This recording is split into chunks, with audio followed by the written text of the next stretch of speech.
दोपहर 12 बजे के मैथिली समाचार में अपने के स्वागत है। नमस्कार, हम शिव अधिकारी यदुवंशी। सबसे पहले प्रमुख समाचार। नेपाल में कोरोना वायरस संक्रमित की संख्या 7,100 पार। 1,167 गोटे इलाज के बाद ठीक भ घर घुमला। गंडकी प्रदेश में आई 77 गोट कोरोना संक्रमित थपाल। गंडकी में कोरोना संक्रमित की संख्या 324 पहुंचा है। बेर स्थगित नेकपा वैशाख अखार 10 गते के लिए फिर से बजाउल गेल एमसीसी परियोजना बारे मतभेद देखनो कायमे। कोरोना वायरस के कारण विश्वभर मृत्यु वाला की संख्या 4,51,000 पार। संक्रमित की संख्या 84 लाख से बेसी। स्पेनिश ला लीगा में एथलेटिक मैड्रिड की शानदार जीत। ओसासुना 5-0 से पराजित।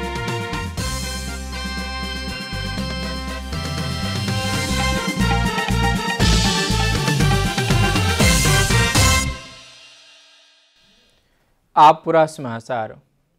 नेपाल में कोरोना वायरस संक्रमित की संख्या 7,177 पहुंचल। बुधदिन मात्रै 586 गोटे नयाँ संक्रमित थपाए लगले संक्रमित की संख्या 7,177 पहुंचल। संक्रमण से मृत्यु होला की संख्या 20 पहुंचल। स्वास्थ्य तथा जनसंख्या मंत्रालय के अनुसार बाँकी के बैजनाथ 6 की 46 वर्ष के महिला के कोरोना के कारण मृत्यु भेल। मृगौला संबंधी समस्या के कारण जेठ 30 गते नेपालगंज मेडिकल कॉलेज शिक्षण अस्पताल में उनका भर्ना कल गेल महिला के अखार 1 गते साँझ मृत्यु भेल छल। 1 गते कोरोना परीक्षण के लिए उनकर स्वाब संकलन कल गेल बादो 2 गते मात्र रिपोर्ट आयल। मंत्रालय के प्रवक्ता डॉक्टर जागेश्वर गौतम बतौने एखन देर पीसीआर विधि से 1,49,772, आरडीटी विधि से 2,33,543 परीक्षण कल गेल। एखन देर देशभर के क्वारंटाइन में 1,25,798 गोटे रहल। विभिन्न अस्पताल के आइसोलेशन में 5,990 गोटे इलाजरत रहल। हाल देर 1,167 कोरोना संक्रमित ठीक भक घर घुम चुकल। गंडकी प्रदेश में 30 गोटे में कोरोना वायरस संक्रमित थपाइल। स्वास्थ्य निर्देशनालय गंडकी 5 जिला के 30 गोटे में कोरोना पुष्टि भेल जानकारी देने। निर्देशनालय उल्लेखनीय तथ्यांक अनुसार नवलपुर में 13, स्याङ्जा में 9, पर्वत में 4, तनहु में 3, बागलुङ में 1 संक्रमित थपाइल। ऐसे पहिने आई भिनसरे मात्रै 5 जिला के 47 गोटे में कोरोना पुष्टि भेल छल। एखन थपाइल 30 सहित कक गंडकी में कोरोना संक्रमित की संख्या 324 पहुंचल। हाल देर गंडकी प्रदेश में संक्रमित में से 22 गोटे ठीक भक घर से घुम चुकल। 1 गोटे के मृत्यु भेल। सत्तारूढ़ दल नेकपा अखार 10 गते के लिए स्थायी कमिटी के बैठक बजाउने। एमसीसी परियोजना बारे विचार विमर्श कर स्थायी कमिटी बैसार बजाउल गेल नेकपा जानकारी देने। नेकपा भीतर एमसीसी परियोजना बारे तीव्र मतभेद एखनो देर कायम रह। एमसीसी परियोजना बारे अध्ययन कर गठित वरिष्ठ नेता झलनाथ खनाल नेतृत्व की कार्यदल ऐसे पहिने परिमार्जन नहीं कक एमसीसी पारित कर नहीं हेबाक सुझाव देने छल। कार्यदल में स्थायी समिति सदस्य भीम रावल, परराष्ट्र मंत्री प्रदीप गेवाली सदस्य रहल। परराष्ट्र मंत्री गेवाली 15 बुँदी फरक धारणा रखने सलाह। प्रधानमंत्री एवं नेकपा अध्यक्ष केपी शर्मा ओली और दोसर अध्यक्ष पुष्पकमल दाहाल बीच काल्हि भेंटघाट भेल। स्थायी कमिटी के बैसार बजेबाक समय निर्धारण कल गेल। ऐसे पहिने बैशाख 25 और 31 गते बैसबाक लेल तय कल गेल बैसार प्रधानमंत्री ओली विभिन्न कारण देखबैत अंतिम समय में स्थगित करने सलाह।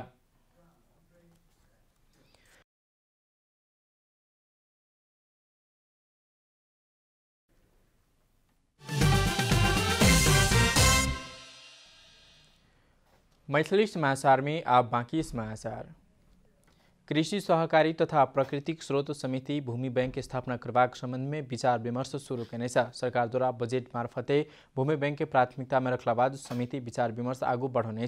विचार विमर्श में भू उपयोग एनके स्प्रिट अनुसार भूमि बैंक की स्थापना करवाक विषय में चलखेल होबा शुरू भेल कहते समिति के ध्यानकर्षण भेल। समिति के सभापति पूर्ण कुमार सुवेदी बतौने ओ एखन भूमि व्यवस्था सहकारी तथा गरीबी निवारण मंत्रालय कंपनी के मॉडल में भूमि बैंक की स्थापना कर खोजने कहते ओहिमे समिति सचेत बनल स्पष्ट करने सका। भूमि बैंक के कंपनी मॉडल में लगल त घाते खबाक सुवेदी के कहब छन्।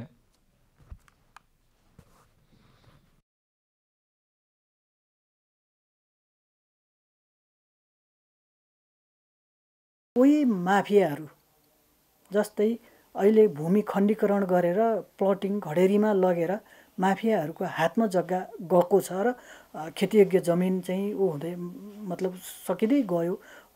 त्यसकारण हामीले अब यो बिचौलियाहरू सबै ठाउँमा बिचौलिया यी माफियाहरूले कतै चाहिँ उनीहरूको फेरि अर्को रूप र रङ्गबाट चलखेल त गर्ने होइनन् भन्ने विषयमा हामी सचेत छौँ।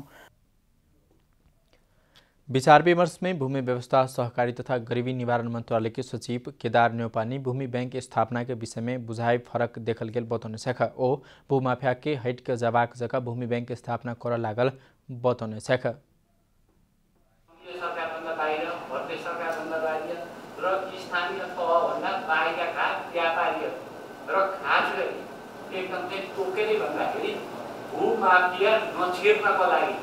हामी बलियो बार बन्दी चाहिँ लाउने हिसाबमा छ र यसलाई चाहिँ चलखेल गर्ने ठाउँबाट मुक्त गर्ने र यो जुन जमिनको बढीभन्दा बढी सदुपयोग गर्ने त्यसमा कृषिको काम गर्ने उद्योग खोल्ने। सरकारद्वारा बजेट मार्फत भूमि बैंक स्थापना करक लेल 50 करोड़ रुपया बजेट विनियोजन केने सचिव न्यौपाने बतौने छेख। बैसार के बाद समिति भूमि बैंक के कंपनी के मॉडल में लजेबाक नहीं हेबाक निष्कर्ष निकालत 1 महीना भीतर कार्यविधि कार्ययोजना तैयार कऽ समिति में पेश करबाक मंत्रालय के निर्देशन देने छ। संसदीय समिति विदेश से घुमला नेपाल में रोजगारी गुमाउने सबके रोजगारी उपलब्ध करबाक विषय में विचार विमर्श शुरू करने छ। उद्योग तथा वाणिज्य श्रम तथा उपभोक्ता हित समिति के बुदिन के विचार विमर्श में सांसद सब देश भित्रै बेरोजगारी बढ़ सकबा का विदेश से आबला 25% व्यक्ति सब फेर से वैदेशिक रोजगार में नहीं जेबाक संभावना बढ़ला से रोजगारी व्यवस्थापन में चुनौती बढ़ल बतौने छ। सांसद सब वैदेशिक रोजगार से घुमल युवा सब सेहो शहरे केन्द्रित रहल उत्पादन नहीं बढ़बाक उपभोग बढ़बाक बेला से देशक अर्थतंत्र में नकारात्मक असर कर दिस एखन ध्यान देव परबाक में जोड़ देने छ। कम्तीमा 25% फर्केर अब न भारत न चाहिँ गल्फ कन्ट्री मान्छे ज्यादै त्यसकारण उनलाई पनि व्यवस्थापन गर्न छ। त्यसकारण अब हामीले एउटा चाहिँ काम यहाँलाई मेरो एकदम अनुरोध मन्त्रीज्यू हाल्नु भएन। अब चाहिँ श्रमको निम्ति बाहिरिएका व्यक्ति कति हुन् त्यो कुरो चाहिँ आउनु पर्यो। विदेशमा फर्केका रोजगारी भनेको वास्तवमा त्यो जनशक्ति विशेष गरी कृषि र वनमा नै हामी त्यसलाई चाहिँ एडजस्ट गर्नुपर्छ। किनभने कृषि भनेको हाम्रो जीवन पद्धतिमै हैन, चाहे अनेका देशका प्रान्तदेखि लिएर पिउनसम्म पनि कृषिका नेपाली पाउँदै पाउँदैन। हाम्रो श्रम गर्ने साथीहरूको उत्पादकत्व कसरी बढाउने र रोजगारदाताको पनि समस्या नहुने गरी रोजगारदातालाई एक्सेप्ट गर्ने गरी कसरी अगाडि बढाउने भन्ने एउटा चुनौती छ। तर मैले यहाँहरूलाई सुरुमा निवेदन गरे जस्तै यो सम्भावना राम्रै छ हजुर, किनभने भारतीय नागरिकहरूले अहिले गरिरहेको काम अथवा तेस्रो मुलुकका पनि अरू नागरिकहरूले गरिरहेको काम नेपालीहरूद्वारा प्रतिस्थापन हामीले गर्न सक्यौँ भने रोजगारीको थुप्रै सम्भावना हुन्छ। वैदेशिक रोजगार विभाग के महानिर्देशक कुमार दाहाल किनको बिजनेस नहीं खोजल गेल त विदेश में समस्या पड़ल नेपाली सबके फिरिये में स्वदेश लाव सकबाक बतौने छेख। ओ नेपाल से श्रम स्वीकृति लक गेल नेपाली सब नेपाल के एयरपोर्ट धरि लेबाक जिम्मेवारी संबंधित देश आ कंपनी के भेलासा भाड़ा दर निर्धारण अदालत के आदेश आब के विषय कत साल के प्रश्न सेहो केला था। जसले श्रम स्वीकृति दिएर गएका छ तिनीहरूलाई त हामीले उनीहरूलाई नै गरेर कूटनैतिक आधारमा कसैको टिकट दिएको छैन भने टिकट दिएको आइएलओ कन्भेन्सन अनुसार र नेपाल सरकार र सम्बन्धित सरकारले भएको श्रम सम्झौता अनुसार त्यो बाध्यात्मक छ र उहाँहरू अहिले पनि यो विषयमा तयार हुनुहुन्छ। विचार विमर्श में सांसद सब विदेश में समस्या में पड़ल श्रमिक सबके तत्काल लाभ सरकार पहल कर नहीं सकल आरोप समेत लगौने छ। अब आर्थिक समाचार।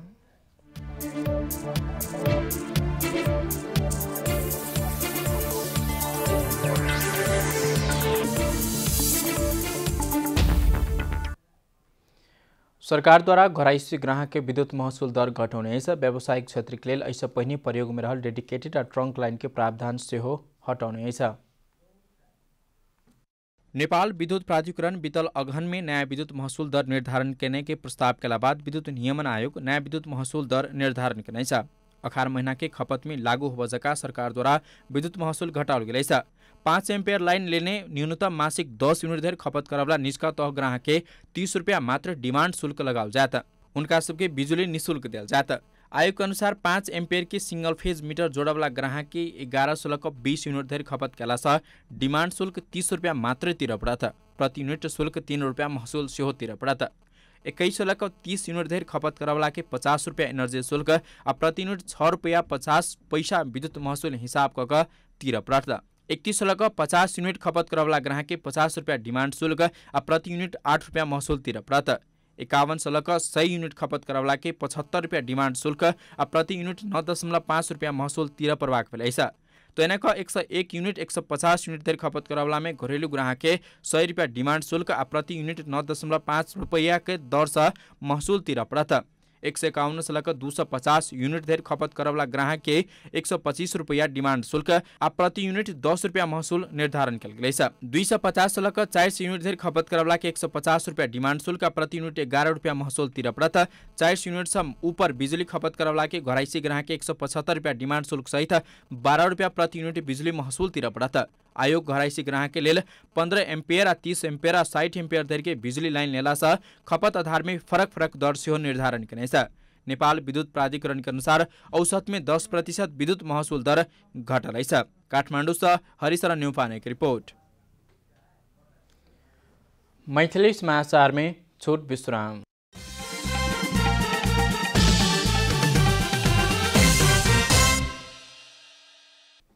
अब खेलकूद समाचार।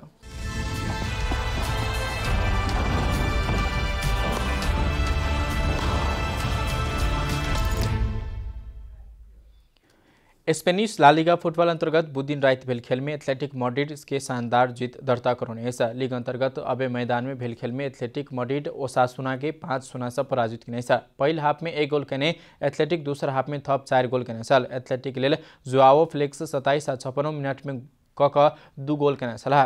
79 मिनट में मार्क्स लोरेंट आ 82 मिनट में अल्भारो मराटो आ 88 मिनट में करास्को गोल केला बाद एथलेटिक मैड्रिड 5-0 से विजय भेलै छ। जीत के बाद एथलेटिक मैड्रिड 29 खेल से 49 अंक सहित 4वें स्थान ऊपर आइलै छ। ओसासुना 35 अंक सहित 11वें स्थान में रहलै छ। ला लिगा अंतर्गत बुधदिन रात भेल खेल में एथलेटिक बिल्बाओ आ एबेर 2-2 तथा रियल भलाडोलिड आ सेल्टी डिवो भिगो गोल रहित बराबरी खेल खेलने छ। समाचार के अंत में प्रमुख समाचार सब फिर से एक बेर।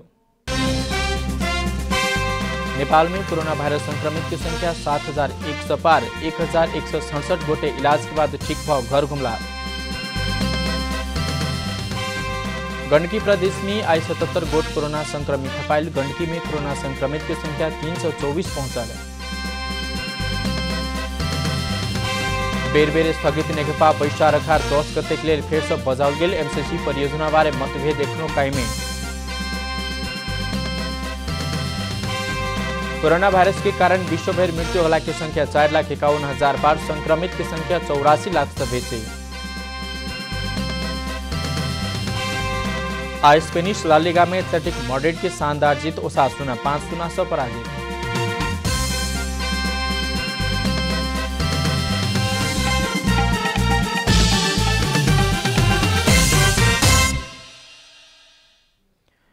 एखन के लिए मैथिली समाचार भी अपने जनता टेलीविजन के कार्यक्रम सब यूट्यूब फेसबुक ट्विटर हमरा सबके वेबसाइट जनतासमाचार.com में शो पर देख सुन सके छे। सूचना में अपनी सबक सहभागिता समय में समाचार हमरा सबके प्रतिबद्धता। कोरोना वायरस के संक्रमण से बचबाक लेल नियमित रूप में हाथ धो भीड़ भाड़ से अलग घर में सुरक्षित रहो आ परिवार के सेहो राखू। नमस्कार।